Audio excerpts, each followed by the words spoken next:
வணக்கம், welcome to Chitra Murali's kitchen. இன்னைக்கு என்ன பார்க்க போறோம்னா, அவல் சேர்த்து ஒரு பூரி தான் நம்ம பண்ண போறோம். இப்ப கோதுமை மாவு இருக்கு, கொஞ்சமா இருக்கு, மிச்சம் அதாவது ஃபுல்லா காணாத போல இருக்கு அப்படின்னு நினைச்சீங்கன்னா, அவல் இருந்தது அப்படின்னா அதை ஊற வச்சுட்டு நம்ம அதோட மிக்ஸ் பண்ணி பண்ணோம்னா ரொம்பவே நல்லா டேஸ்டியா இருக்கும். ஸோ இப்போ நம்ம அது கூட உருளைக்கிழங்கையும் வேக வச்சு சேர்த்து தான் நம்ம பண்ண போறோம்.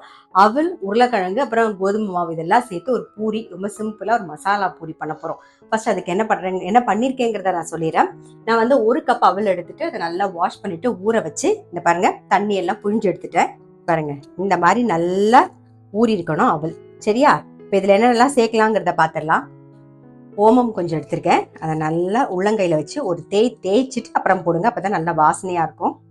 கொஞ்சம் ஓமம், மஞ்சள் பொடி, தனியா பொடி,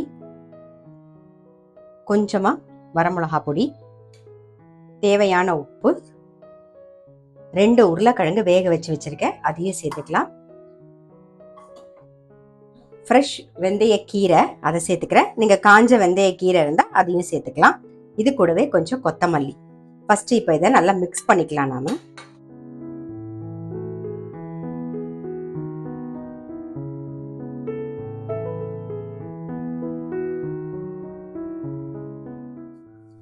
எல்லாத்தையும் நல்லா மிக்ஸ் பண்ணியாச்சு. ஆல்ரெடி தேவையான உப்பையும் போட்டாச்சு. ஸோ இப்போ நம்ம கோதுமை மாவை சேர்த்துக்கலாம்.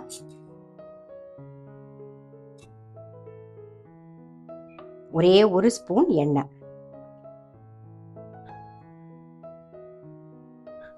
மாவு நல்லா பிசைஞ்சாச்சு. நம்ம தேவையான சைஸ்க்கு உருட்டி வச்சுக்கலாம். இதை நீங்க சப்பாத்தி மாதிரி வேணும் அப்படின்னு நினைச்சீங்கன்னா அது மாதிரி இட்டும் பண்ணிக்கலாம். பூரி வேண்டாம் அப்படின்னு நினைச்சீங்கன்னா. பட் பசங்களுக்கு இந்த மாதிரி பூரி பண்ணி கொடுத்தா ரொம்பவே பிடிக்கும். இது தொட்டுக்கிறதுக்கு எதுவும் வேணும்னு அவசியம் இல்லை. ஏன்னா கொஞ்சம் காரம் போடுறோம், அப்படியே கூட சாப்பிடலாம். தயிர் தொட்டுண்டு, இல்லைன்னா ஊறுகாய் இருந்தா கூட போதும். தக்காளி தொக்கு அது கூட போதும். ரொம்பவே நல்லா இருக்கும்.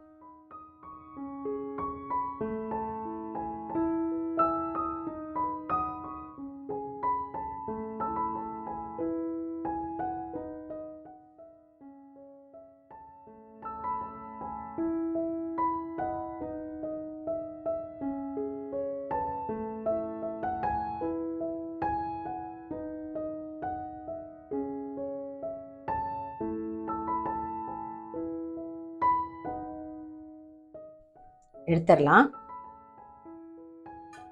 இதே மாதிரி எல்லா பூரியும் பண்ணி எடுத்துக்கலாம்.